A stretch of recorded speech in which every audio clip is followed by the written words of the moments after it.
हिंदू धर्म में गाय का मांस खाना मना क्यों है? मित्रों, वैसे तो हिंदू धर्म में सभी तरह के पशुओं के मांस खाने को पाप की श्रेणी में रखा गया है, लेकिन फिर भी हिंदू धर्म को मानने वाले अधिकतर लोग मांस का सेवन करते हैं।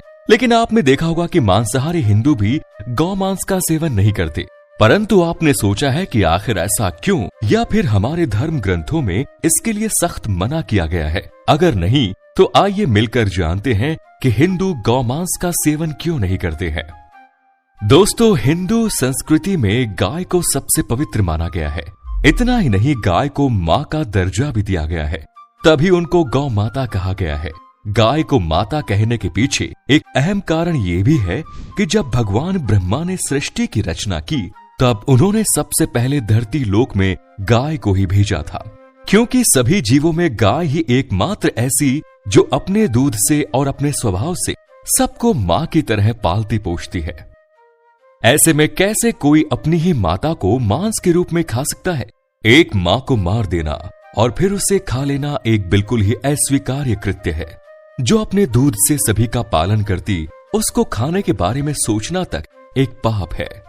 दोस्तों, शुरू से ही ये मान्यता चली आ रही है कि गौ माता के हर एक अंग में देवी देवताओं का वास होता है, इसलिए गाय को पूजनीय माना जाता है। जो व्यक्ति दूसरों के मांस से अपना मांस बढ़ाना चाहता है, उससे बढ़कर नीच और निर्दयी मनुष्य दूसरा कोई नहीं हो सकता। वहीं आपको बता दें कि गाय का मांस खाने वाले पापियों को नरक में कई तरह की यातनाओं का सामना भी करना पड़ता है। ऐसे लोगों को आग की नदी में फेंक दिया जाता है और जब तक वो बेहोश नहीं हो जाते, तब तक उसी में पड़े रहने दिया जाता है। इसके बाद उन पापियों को जानवरों के बीच छोड़ दिया जाता है। वो सभी जानवर उन पापियों को चीर फाड़ कर खा जाते हैं। दोस्तों, एक मनुष्य का तन पाकर भी अगर किसी के अंदर दया न जागी, तो कई करोड़ों जन्मों तक ईश्वर उसे माफ नहीं करता, और जब तक ईश्वर माफ नहीं करता, तब तक उसे दोबारा मनुष्य योनि में जन्म नहीं मिलता है। स्कंद पुराण के काशी खंड के 3 अध्याय में कहा गया है कि जो मनुष्य मांस खाता है, उसके जीवन पर धिक्कार है। ऐसे मनुष्यों को ना तो मृत्युलोक में सुख मिलता है और ना ही मृत्युलोक के बाद दूसरे लोक में। इतना ही नहीं, स्कंद पुराण के अनुसार भगवान शिव उन लोगों की पूजा कभी स्वीकार नहीं करते जो लोग मांस मदिरा का सेवन करते हैं। गाय के मांस का सेवन करना तो बहुत बुरी बात है। वहीं वराह पुराण के अनुसार भगवान विष्णु के वराह अवतार कहते हैं कि जो मनुष्य मांस खाता है, मैं ना तो उसकी पूजा स्वीकार करता हूँ और ना ही उसको अपना भक्त मानता हूँ।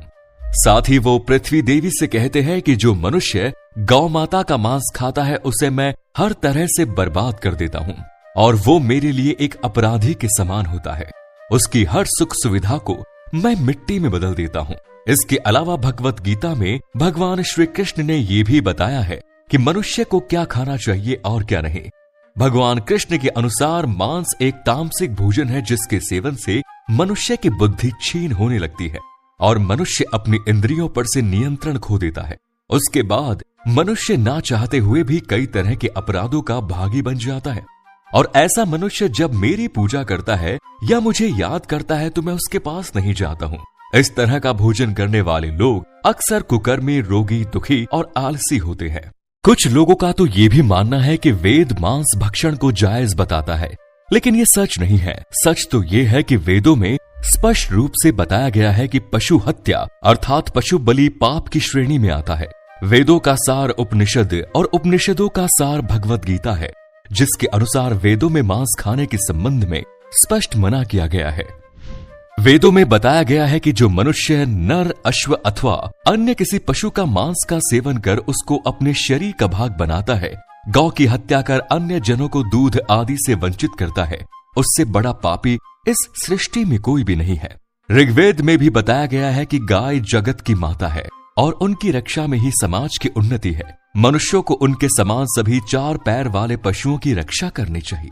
यजुर्वेद की माने तो मनुष्यों को परमात्मा की सभी रचना को अपनी आत्मा के बराबर मानना चाहिए, अर्थात वो जैसे अपना हित चाहते हैं वैसे ही अन्यों का भी हित करे।